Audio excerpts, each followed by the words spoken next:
Evening, gents. How we doing? Okay. We Hi, are very Dave. well, mate. Very well. Well, just on that last kind of question I asked there, how do you ensure that next season it's not deja vu again? I honestly don't have an answer to that. I wish I could. I wish I could That's not wave a a good magic start, is wand it? and just honestly wish I could wave a magic wand and just everything goes back to the a time where Everton were either competitive or didn't look like we were going to be facing relegation battles 2 seasons on the spin.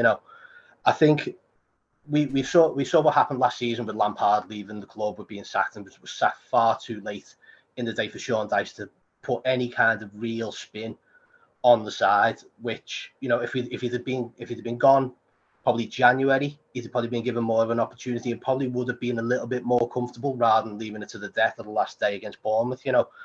But going into this season, I think Dyche is going to be given a full season now, and that's what we've needed as a club. I think he showed there that he's given us a bit more stability, and he's getting more out of these players than Benitez did, Lampard did. So fingers crossed we have a better season than the last two, and just stabilise. And I think that's what Everton have to do at the moment.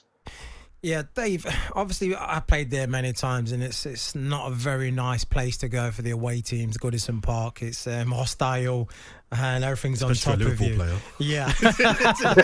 Yeah. No, but it's kind of been to a certain degree your fortress. This new stadium, is that going to be taken away now? Is that a little bit of a worry? Going into a stadium where it's not got that roots there, the history behind it. So now it's more of a neutral kind of a ground. No, I don't think so. I think No. because of what's been going on, the way the club have gone about it, they've looked at tradition, they've looked at how what the fans want to see from a new stadium. If we were to move from Goodison Park, it's still going to be that tight, close to the pitch, in your face kind of stadium. It's not going to be one of those bowls like West Ham where you're that far away from the pitch and may as well be in the car park. It's going to be on top of the players again, and I think it's down to the fans and also the team to give the fans that push to make it as loud, as boisterous, as hostile as possible for away teams. They don't want to come to the new Goodison Park, the Bramley-Moore Stadium, if you like. It just becomes wow. It's that wall of noise, that Dortmund feel, and that's what Everton want to try and replicate, I suppose.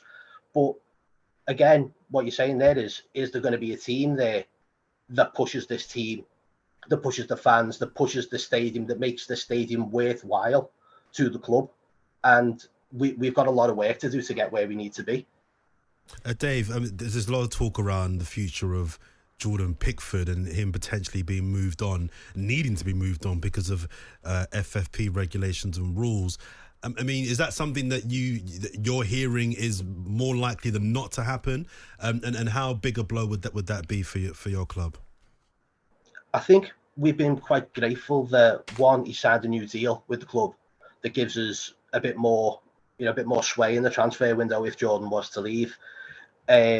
Whether or not that happens, I don't know. I'm actually quite thankful that Spurs are looking at other goalkeepers rather than looking at Jordan Pickford. For me, Jordan is probably one of the best English goalkeepers in the league.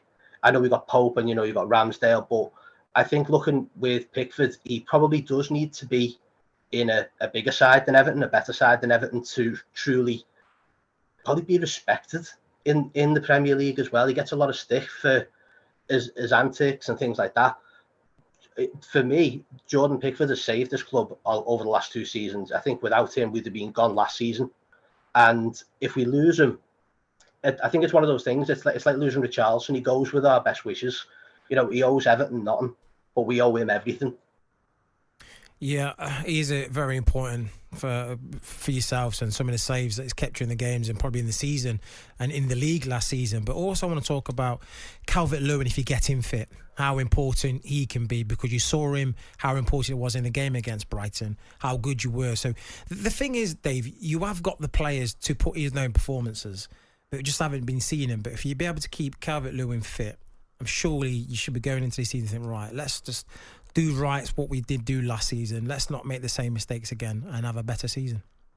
Of course. I think, though, we can't put our eggs in the Calvert-Lewin basket once again.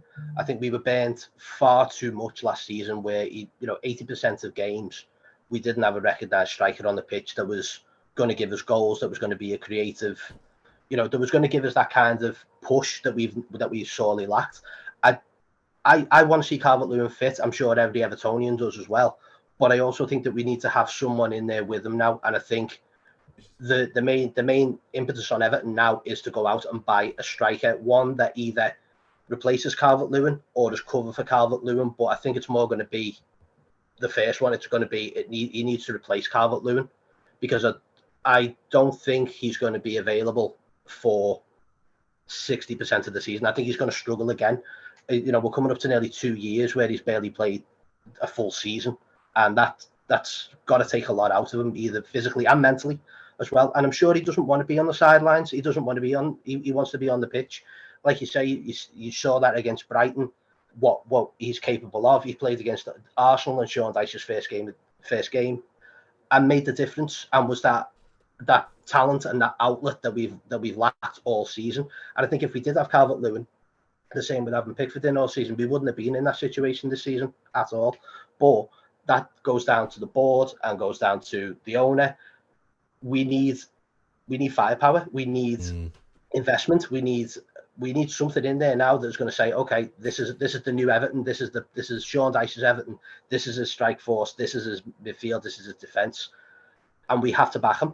And that's the only way we're going to do it now. Is he needs backing, he needs investment, and we need players.